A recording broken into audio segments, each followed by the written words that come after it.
मां भगवती का प्राकट्य सुनने, वो हम सुनाना चाह रहे हैं। ये बात है कार्तिक पूर्णिमा की। गोलोक में रास का दर्शन करने के लिए कार्तिक पूर्णिमा के दिन अनेक देवता पहुंचे।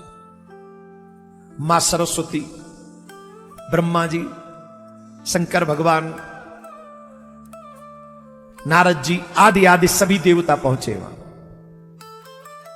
कार्तिक पूर्णिमा पे। इसीलिए हमारे सभी भक्तों को यह याद रखना चाहिए, जो कन्हैया से प्यार करने वाले लोग हैं उनको यह याद करना चाहिए, पूर्णिमा बहुत महत्वपूर्ण दिवस है। आप लोग बहुत हल्के में ले रहे हो ये जो पूर्णिमा। आप साधन करिए ना, भिखारी क्यों बने हो? आप साधन करो, और साधन में अधीर नहीं होना चाहिए, साधन में धैर्य रखना चाहिए। आप जितनी धैर्यता से साधन करोगे उतना ही परिणाम गंभीर मिलेगा आपको। जो लोग प्रिया कांजू के, कन्हैया के दीवाने हैं, युगल सरकार के दीवाने हैं, उनको यह संकल्प करना चाहिए कि हमारा प्राण निकलने तक हम पूर्णिमा का व्रत नहीं छोड़ेंगे, हम पूर्णिमा वृंदावन में ही रहेंगे। बड़ा महत्वपूर्ण है पूर्णिमा का दिवस। इसका नाम है ये पूर्णिमा। ये तो महीने को पूर्ण कर देती, तुम्हारी इच्छा को नहीं करेगी। वो भी प्रिया कांजू के दरबार में भजन कीर्तन नाम स्मरण कल का ही है पूर्णिमा। अब हम तो यहां हैं तो हम मानसिक तौर पर वृंदावन में रहेंगे, लेकिन यहां कथा सुना रहे हैं। हमें तो ठाकुर जी ने अलग ड्यूटी दे रखी है ना। भगाओ भगाओ, जाओ जाओ, वहां जाओ, वहां जाओ, वहां जाओ। अनेक जगह सनातन का शंख ध्वनि करो, और करके छोड़ेंगे, हर जगह शंख बजाएंगे। क्या बोलना पड़ेगा? अब धीरे तो तुम ही शंख की ध्वनि कम कर रहे हो तो कैसे होगा? जोर से बोलना पड़ेगा।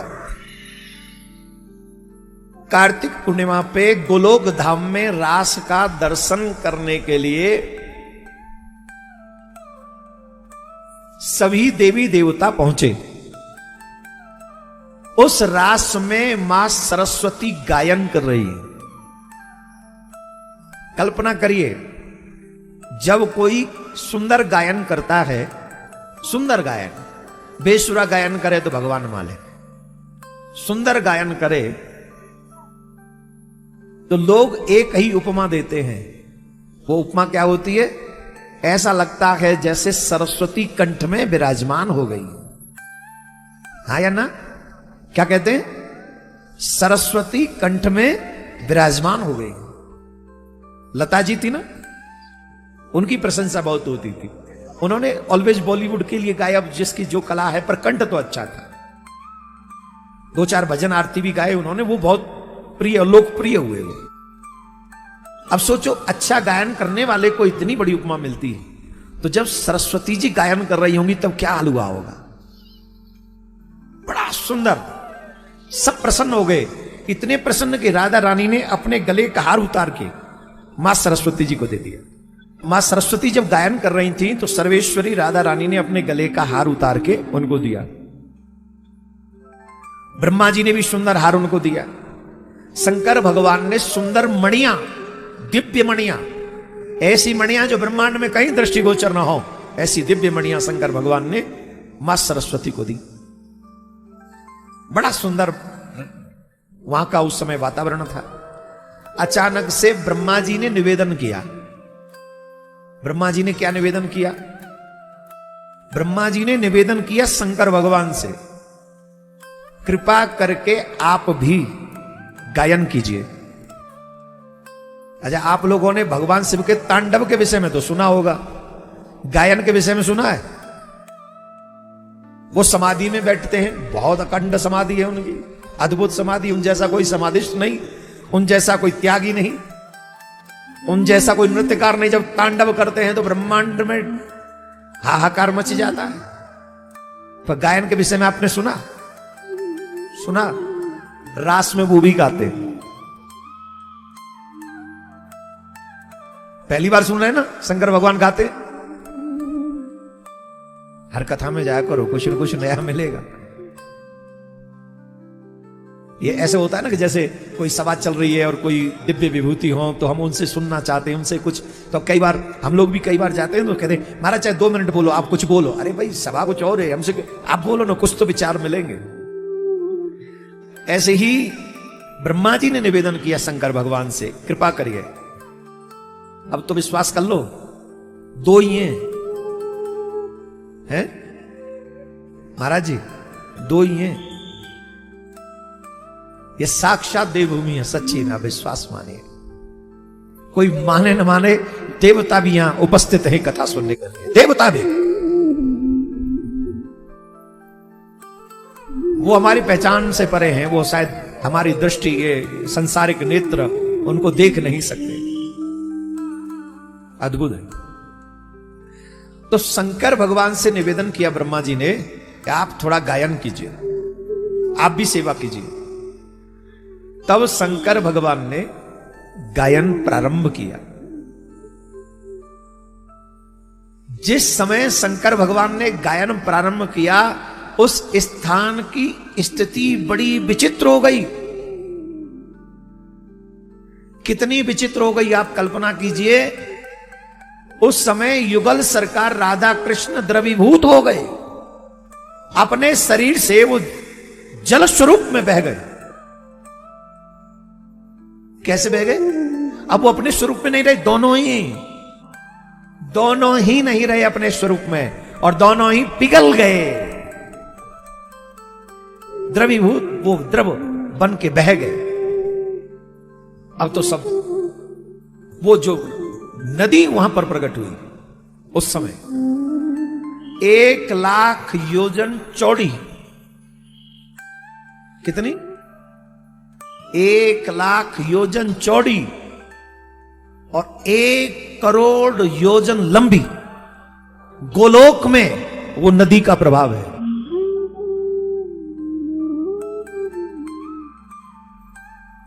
अब राधा कृष्ण वहां कहीं दृष्टिगोचर नहीं हो रहे। तो जब राधा कृष्ण दृष्टिगोचर नहीं हो रहे तो रास कहां? अब तो सब व्याकुल हो गए, सरकार कहां है, सरकार कहां है, सरकार कहां है।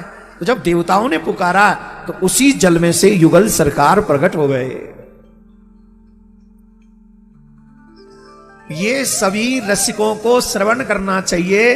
ये जो गंगा धारा बह रही है, ये भगवान सर्वेश्वर युगल सरकार के ही अंग से प्रकट हुई भगवती गंगा। ये युग साक्षात युगल सरकार ही हैं, जो संसार का कल्याण करने के लिए बह रहे हैं। दोनों एक स्वरूप में आ गए, गंगा के रूप में, दोनों एक स्वरूप में। अब प्रश्न ये उठता है, वही गंगा है जो भगवान के सी विग्रह से स्वयं राधा कृष्ण ही वो गंगा बन गए दोनों।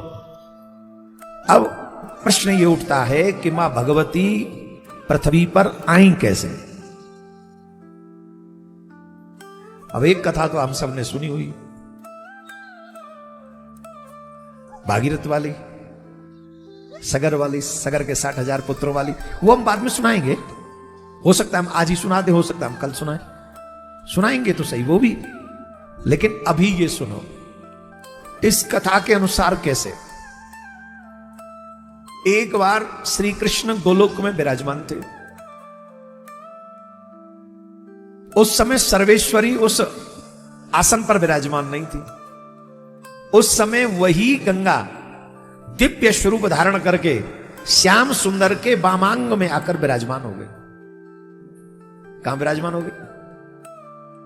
भगवान के वाम अंग में विराजमान हो गई, और वो वहां विराजमान होकर श्याम सुंदर के रूप माधुर्य का दर्शन करने लगी, अवलोकन करने लगी।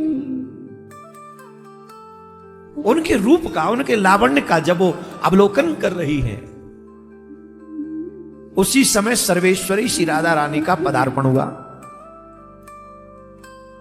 और सर्वेश्वरी राधा रानी को लगा कि वाम भाग तो मेरे लिए सुनिश्चित है, यहां और कौन बैठी है। उनको बड़ा क्रोध आ गया और उनके नेत्र जो है वो अरुण की तरह लाल होने लगे। तो भगवान श्री कृष्ण ने देखा गोलोक में विराजमान गोलोक की स्वामिनी सर्वेश्वरी राधा पधारी हैं, तो उठ के उनका स्वागत करने लगे। वह गंगा भी वहां से खड़ी हो गई और उन्होंने भी उनका स्वागत किया, निवेदन किया, प्रार्थना की। सर्वेश्वरी राधा रानी बाम भाग में बैठ गई, पर उनके नेत्र का जो वो क्रोध का दर्शन था, अरुण नयन, वो शांत नहीं हुआ था। तो गंगा जी जो हैं वो फिर जल रूप में ही चली गई, वो दिव्य रूप से छोड़कर फिर जल में ही हो गई। पर मां गंगा के इस कार्य के बाद भी किशोरी जी का क्रोध शांत नहीं हुआ। तब उन्होंने कहा कि तूने वो अधिकार छीना है जो मेरा था, मैं तुझसे कहती हूं तुझे पृथ्वी पे जाना पड़ेगा। और मां भगवती ने सहज ही स्वीकार कर लिया, यहां भी आपकी सेवा कर रहे हैं, वहां भी आप ही की सेवा करें। श्याम सुंदर से कहा, ये थी कौन जो मेरे बिना आपकी बगल में बैठ गई? श्याम सुंदर मुस्कुराए, आपने पहचाना नहीं? बोले नहीं। बोले हमारे और आपके स्वरूप से जो प्रकट हुई है गंगा, ये वही गंगा थी जो यहां बैठ गई, हम और आप ही थे। तब किशोरी जी को लगा रही हमने तो बड़ा अनुचित कह दिया, इसको नीचे जा पृथ्वी पे जाना पड़ेगा। बोले नहीं नहीं, यही तो लीला है, यही तो लीला है। इसी लीला के माध्यम से इसी के लिए तो इसका प्राकट्य हुआ और इसी के लिए इसको पृथ्वी पे जाना है, क्योंकि हम और आप सबको सहज उपलब्ध नहीं है, पर गंगा सबके लिए सहज उपलब्ध हो जाएगी, इसका सबका कल्याण कर सकेगी। इसके लिए ये लीला यहां पर हुई है। बोलो राधे राधे। और धीरे बोलो जरा। ब्रह्मा जी से कहा तब तक ये गंगा आपके कमंडल में विराजमान रहेंगी। फिर आने का वो क्रम प्रारंभ हो जाता है। इस कथा को हम और किसी दिन कहेंगे, फिर भागीरथ वाली कथा को। पर ये भगवती गंगा का जो प्राकट्य देवी भागवत में है, इसको हमने इसलिए आपको सुनाया जिससे आपकी ये निष्ठा और मजबूत हो। आप ये न समझे कि गंगा सिर्फ जल है, आप ये समझिए प्रिया प्रीतम ही हमारे कल्याण के लिए इस धराधाम पर आए हैं, हमारे उद्धार के लिए। इसलिए गंगा को कहा जाता है गंगे त्व दर्शनार्थ मुक्ति। क्या कहा जाता है? हे मां गंगा, आपके दर्शन मात्र से मुक्ति है। जैसे युगल सरकार के दर्शन मात्र से मुक्ति है, वैसे ही मां भगवती के दर्शन से ही मुक्ति है।